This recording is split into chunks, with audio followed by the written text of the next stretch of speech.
सुखदेव जी के जन्म की कथा हम पहले सुन चुके हैं और व्यास जी के पुत्र जब सुखदेव जी हुए और सुखदेव जी चले गए जंगल तपस्या करने के लिए, व्यास जी को बड़ा दुख हुआ। और जब व्यास जी को दुख हुआ तो दुखी मन से बैठे थे अपने आश्रम में, और आश्रम में बैठे थे, बड़े मन खिन्न था।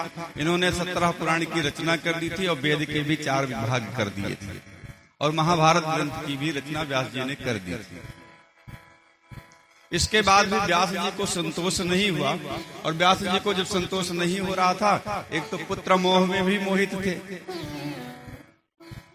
अब व्यास जी दुख के कारण बैठे हुए थे सरस्वती नदी के तट पर अपने आश्रम में। सम्याप्रास नामक आश्रम था इनका, कि आश्रम का नाम सम्याप्रास था।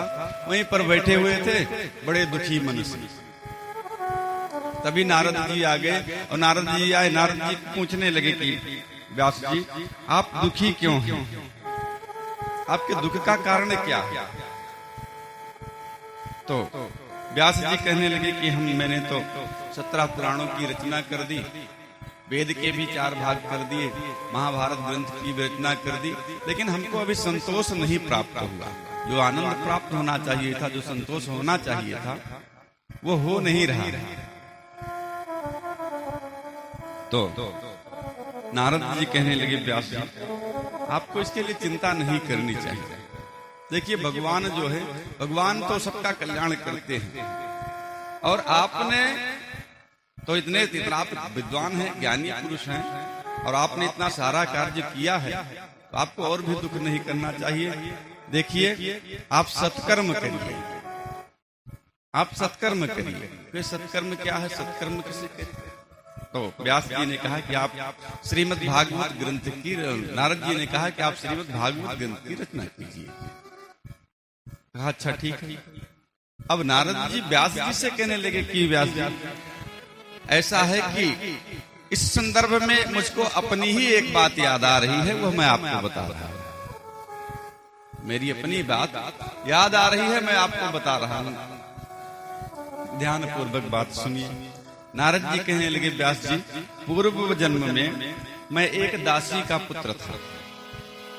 पूर्व जन्म में मैं दासी का पुत्र था, और दासी का पुत्र मैं कैसे हुआ? इसके पहले के जन्म में मैं उपवरहण नामक एक गंधर्व था। उपवरहण नामक मैं गंधर्व था, और मैं देवलोक में रहता था। देवलोक में जहाँ देवताओं के आनंद की बात होती थी, मैं वहां जाता था, वहां पर गाता था, और मेरे गान विद्या के कारण सारे देवता मुझसे प्रसन्न रहते थे, और मैं बहुत बढ़िया गाता था। देवलोक में मेरा बहुत बड़ा सम्मान था। और एक दिन की बात, देवलोक में यज्ञ चल रहा था और मुझे बुलाया गया गाने के लिए। जब मैं वहां गया गाने के लिए, मैं तो जान रहा था कि वहां सभ्य लोगों की सभा है, देवता लोगों की सभा है। और जब देवताओं की सभा है तो उस देवताओं की सभा में बैठे बोले वृंदावन बिहारी लाल की। तो देवताओं की सभा थी, सभा में मैं पहुंचा जब वहां, और जब मैं वहां पहुंचा तो क्या हुआ कि मैं लौकिक गीत गाता हुआ वहां पहुंच गया। अब जैसे कथा हो रही है तो बढ़िया फिल्मी गीत बजने लगे, तो सुनने वाले क्या कहेंगे? वैसे जब मैं वहां यज्ञ में पहुंचा देवताओं की सभा के बीच में, तो मैं लौकिक गीत गाता हुआ वहां पर पहुंचा। और जब मैं वहां पर पहुंचा तो देवता लोग देखे कि अरे यह आ रहा है, हम लोगों का अपमान कर रहा है। और देवताओं ने हमको श्राप दे दिया कि जाओ तुम दासी पुत्र हो जाओ। मैं देवताओं के कारण, श्राप के कारण मैं दासी का पुत्र हो गया। और मैं और मेरी माँ 2 ही लोग थे। मेरे पिता बचपन में ही बहुत पहले मर गए थे, और उस समय मेरी अवस्था 5 वर्ष की ही रही होगी। मैं एक बार, एक दिन की बात, माँ, हमारी माँ जिस सेठ के यहाँ दासी का काम करती थी, उनके यहाँ कुछ महात्मा लोग आए। और जब महात्मा लोग आए, महात्मा लोग कहने लगे कि हम चतुर्मासा व्रत करना चाहते हैं, और चतुर्मासा व्रत करने के लिए हम आपके यहाँ रहेंगे और 4 महीना व्रत करेंगे। चतुर्मासा का व्रत जो है आषाढ़ शुक्ल पक्ष की एकादशी से लेकर के कार्तिक शुक्ल पक्ष की एकादशी तक 4 महीने का व्रत किया जाता है। उसमें महात्मा लोग जो हैं एक ही स्थान पर रहते हैं, जहां रहते हैं वहीं रहते हैं, उस स्थान को छोड़कर नहीं जाते हैं, भजन कीर्तन इत्यादि करते हैं, भगवान का भजन करते हैं। और इसमें इन्हीं 4 महीनों में भगवान विष्णु सोते भी हैं, कोई धार्मिक कृत्य इत्यादि नहीं किया जाता है विवाह। जब चतुर्मासा का समय आया तो महात्मा लोग जब आए तो महात्मा लोगों ने सेठ से निवेदन किया कि हम यहाँ रहना, आपके यहाँ रहना चाहते हैं और चतुर्मासा का व्रत करना चाहते हैं। अब जब इतनी बात हुई तो मेरे सेठ कहने लगे कि देखिए मेरी दासी है, मैं दासी से पूछ लूं, दासी अगर सेवा कर सके तो आप लोग रहिए, हमारे पास धन वैभव की कमी नहीं, लेकिन मैं सेवा नहीं कर सकता, मैं व्यापार में मस्त रहता हूँ, व्यापारिक कारण फुर्सत नहीं। अच्छा ठीक है। दासी से पूछा, दासी के जैसे सबकी सेवा करती हो वैसे महात्मा लोग हैं, महात्मा लोगों की सेवा से क्या जाता है, फल भी मिलेगा, कुछ नहीं, मुझको भी आशीर्वाद मिल जाएगा। उसने हाँ कर दिया, और जब हाँ कर दिया तो महात्मा जी यहाँ सेठ जी के यहाँ रहने लगे। और जब महात्मा सेठ के यहाँ रहने लगे थे तो मैं भी छोटा था, बच्चा था, और जब मैं बच्चा था मैं भी जाता महात्मा लोगों के साथ पास बैठा रहता। महात्मा लोग जो जब पूजन इत्यादि करते हैं मैं बैठ के शांति पूर्वक देखता रहता। मैं अन्य बालकों की तरह नहीं था जैसे दूसरे बालक होते, मैं उद्दंड स्वभाव का भी नहीं था। मैं बैठता आराम से, भागवत की भगवान की चर्चा करते, कथा करते, मैं बैठ के बड़े ध्यान पूर्वक सुनता।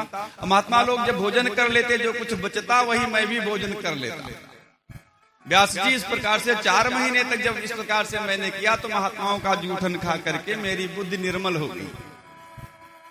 अब 4 महीना बीत गया तो महात्मा लोग जाने लगे। अब जब महात्मा लोग जाने लगे तो मैंने महात्मा लोगों से निवेदन किया, प्रभु आप उनको भी साथ लेते चलिए। तो महात्मा लोग मुझसे कहे कि नहीं, देखो तुम अभी बहुत छोटे हो, अवस्था भी तुम्हारी कम है और तुम्हारी माँ भी है, तुम इस संसार में रह करके माँ की सेवा करो। सबका यह कर्तव्य है कि गृहस्थ धर्म में अगर है तो गृहस्थ धर्म का पालन करते हुए सब परिवार का भरण पोषण करना भी उस जीव का कर्तव्य है। और जो अपने सहारे जीव हैं उनका पेट कैसे भरा जाए इसके लिए भी उद्योग करना चाहिए। ठीक है, घर गृहस्थी में रह करके भी आप सन्यासी रूप में रह सकते हैं। गृहस्थ सन्यासी भी बहुत से लोग हैं, तो गृहस्थ में भी रह करके सन्यासी रूप में जी सकते हैं। कहे अब महात्मा लोगों ने कहा कि आप माँ की सेवा करिए। अब मैं महात्माओं से लोगों से जिद पकड़ लिया, कहा नहीं मैं आपके साथ चलूंगा। तो महात्मा लोगों ने बहुत समझाया मुझे, समझाने के बाद फिर हमको चतुर्व्यूह मंत्र का उपदेश दे दिया। नमो भगवते तुभ्यं वासुदेवाय धीमहि प्रद्युम्नाय अनिरुद्धाय नमः संकर्षणाय च।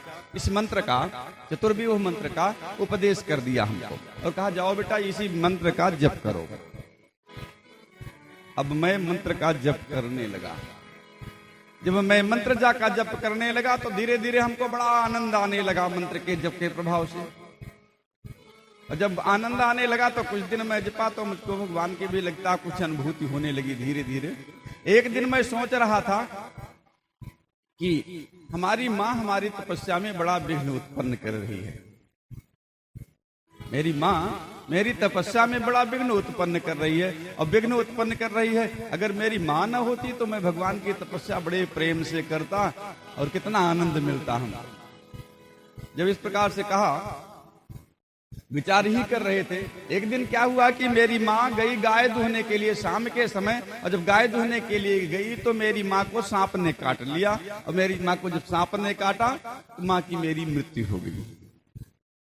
और जब मृत्यु हो गई, मैं तो सुना कि मेरी माँ मर गई तो मैं अंदर अंदर बड़ा प्रसन्न हुआ।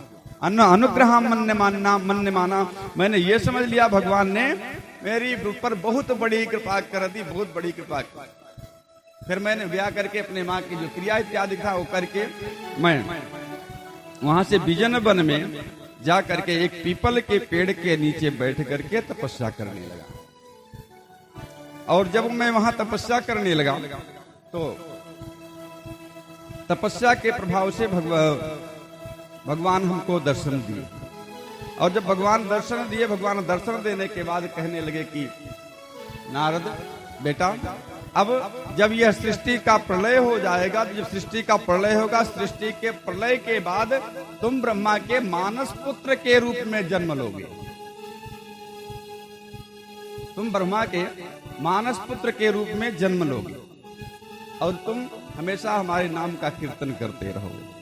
इस प्रकार से भगवान ने आशीर्वाद दिया और एक वीणा भी हमको प्रदान की। और वीणा जब प्रदान की तो वह वीणा दिव्य वीणा थी।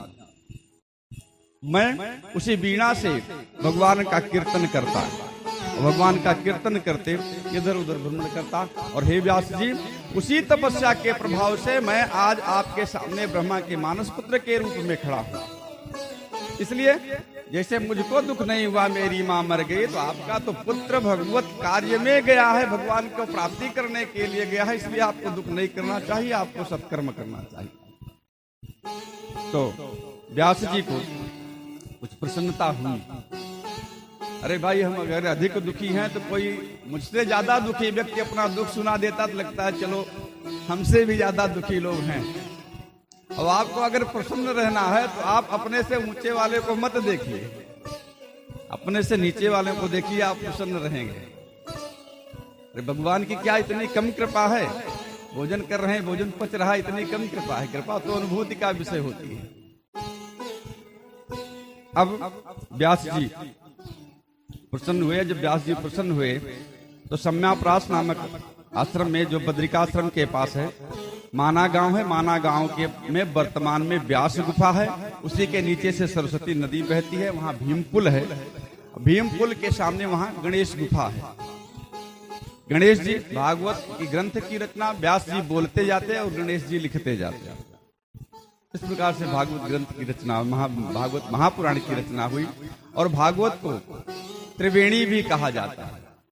भागवत को त्रिवेणी इसलिए कहा जाता है, यह सरस्वती नदी के किनारे लिखी गई और यमुना के तट का वर्णन किया गया और गंगा के किनारे गाई गई। सुखदेव जी ने परीक्षित को गंगा के किनारे सुनाया और यमुना के किनारे का वर्णन है इसमें, और सरस्वती नदी के किनारे लिखी गई, इसलिए इसको भागवत त्रिवेणी भी कहते हैं। व्यास जी प्रसन्न हुए और जब व्यास जी प्रसन्न हुए तो भागवत ग्रंथ की रचना